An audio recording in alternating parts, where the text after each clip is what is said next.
Bună ziua!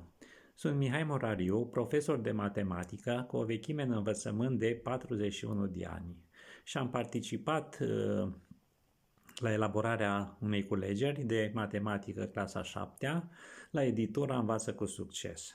Sistemul educațional românesc este de mai multă vreme într-o continuă schimbare și din cauza aceasta, cei trei factori importanți, cadrul didactic, elevul și părintele, trebuie să facă mari eforturi pentru a încerca să facă fața acestor schimbări care intervin atât în plan social, cât și în planul sistemului de învățământ. Pentru astăzi mi-am propus să fac câteva precizări legate de testarea, pregătirea pentru testare, pentru concursuri, pentru olimpiade și, bineînțeles, pentru evaluarea națională. Încep cu pregătirea pentru testare și pentru evaluările curente. Aici elevul, pe lângă temele care le face zilnic la matematică, trebuie să facă în plus 2-3 exerciții sau probleme zilnic. Iar înainte de lucrare care se dă dintr-un capitol, face o recapitulare finală și atunci rezultatele vor fi foarte bune. Pentru pregătire, aș recomanda să folosească lucrarea de la editura Învață cu Succes, unde găsește atât probleme rezolvate, cât și probleme propuse. Problemele rezolvate îi va ajuta să-și formeze niște deprinderi cu care poate să modeleze diferite tipuri de probleme. Apoi, m-aș referi la concursurile școlare. Aceste concursuri școlare sunt foarte diferite pentru că unele se desfășoară la nivel de județ, unele pe zonă, o anumită zonă din țară, iar altele sunt chiar naționale. Cele naționale sunt clasicele Comperu sau Canguru sau Upper School-ul, în fine. Pentru cele care sunt din județ sau în zonă, le găsește foarte ușor aceste exerciții la școlile care organizează concursul.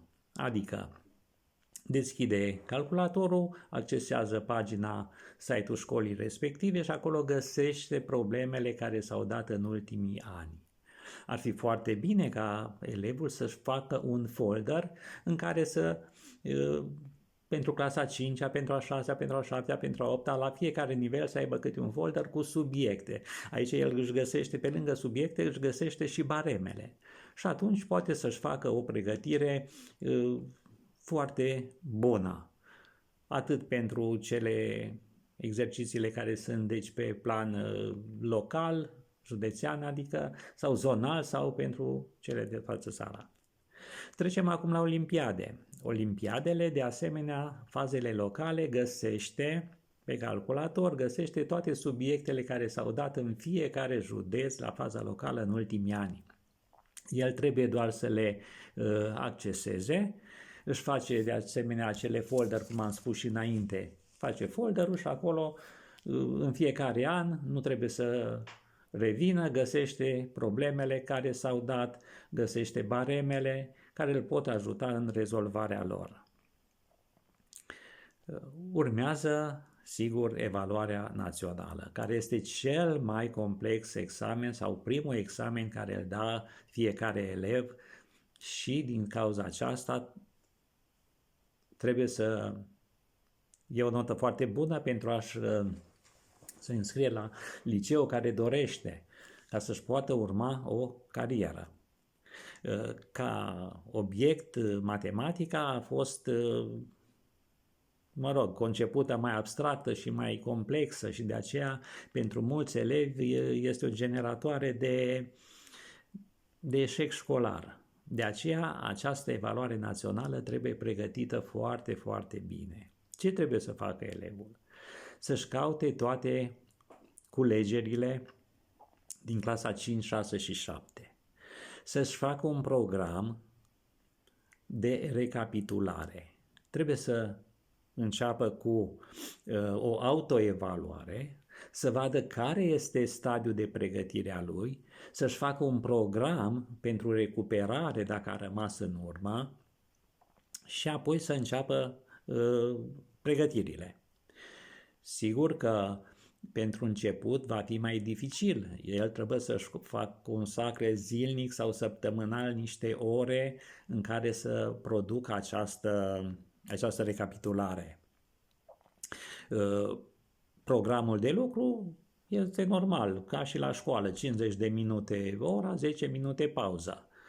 La sfârșitul unei etape de învățare, însă, el trebuie să facă o pauză mai mare, să se relaxeze și în această relaxare, cum și-o poate el efectua, fie ascultă muzică, fie niște exerciții fizice ușoare, fie discuție cu prietenii. În niciun caz nu este recomandat să folosească telefonul sau calculatorul, pentru că acestea îl deconectează, dar nu îl poate relaxa. Este tot timpul încordat și nu se va putea descurca pe urmă cu noile exerciții care urmează să le abordeze.